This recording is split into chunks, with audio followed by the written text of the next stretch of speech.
To make sure you tune in this Friday to Wilkow at 7 p.m. Eastern for a special one-hour program on illegal immigration. Arizona Governor Jan Brewer, who's battling the Obama administration to keep her state's borders safe, will talk to us, plus Rick Santorum and Tom Tancredo will weigh in on the president's immigration policy. Now about the president's immigration policy.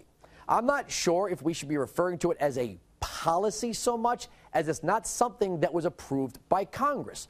Obama decided to circumvent the law and use the executive order to stop deporting people who were brought to America illegally. So the order allows illegals to apply for work permits and offers 2-year deportation deferrals if they meet some requirements. So isn't that amnesty? And if it's not, what is it? Because it sure sounds like it is. Guess we'll have to take the president at his word when he said he'll go around Congress if they get in the way.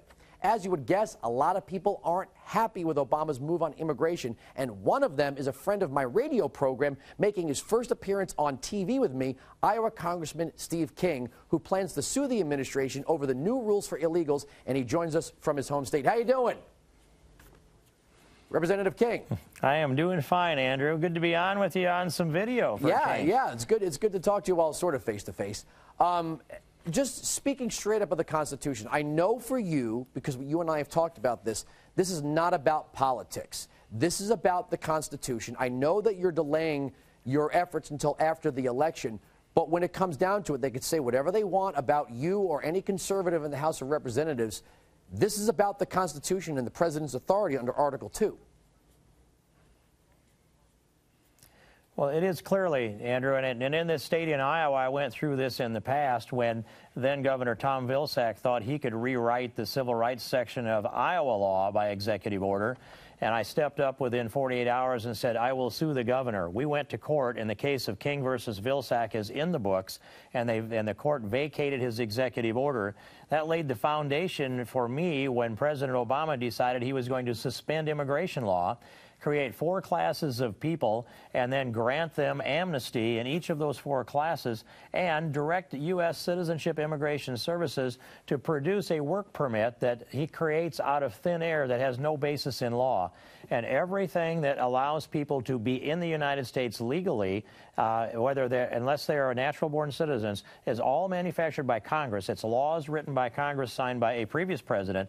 The President of the United States, Barack Obama, has no authority. It is unconstitutional, and it's our obligation to draw a bright line in the separation of powers. Article 1 is to pass the legislation. His authority is in Article 2, and that's to enforce the laws. And he said, I will not enforce the law.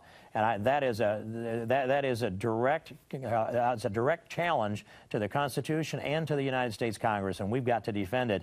It's just going to happen most likely on the other side of the election. We were just talking about Morsi's speech at the UN, how we're kind of in the frenemy zone. And the president and Hillary Clinton keep saying they're not going to hold back the foreign aid money. When is Congress going to tighten the purse strings? Because it's about time. Well, some of us have voted to do that, and what I say is the minute that those attacks came on our embassy in Cairo and on our consulate there in Libya and on throughout those multiple other countries, we should take a look at those countries and suspend our foreign aid to them immediately at a minimum, just pending a real look into what has brought this about, what did those countries do to defend our ambassador, for example, and then move down the line of using withholding foreign aid as a means of trying to get these foreign states to come back in line. I think what you've seen in the conflagration out across the Arab world is a disrespect and a contempt for the United States, American flags being burned in multiple cities. This disrespect is lack of respect for our leader, our foreign policy, and lack of fear of what the United States might do to enforce the law. Bringing the criminals to justice that assassinated our ambassador is what the president has said that is going to happen. Well, it depends on your definition of justice. But this was a calculated hit on a United States ambassador. It's an act of war against the United States. And this administration hasn't yet identified the people or even strongly the organizations that brought it about, Andrew. That's funny. He still seems to think that this was something to do with a YouTube video. The Libyan president saying not so much. 9/11 was an anniversary date, and the attackers knew it. Well, isn't that was just surprising to me that the administration didn't seem to connect the 9/11 dot. How could that be? As soon as we saw that pop up in the news, I think most Americans thought that's a retaliatory strike that happened on September 11th. Or one out of 365 dates it could possibly be. There was no question in my mind about it.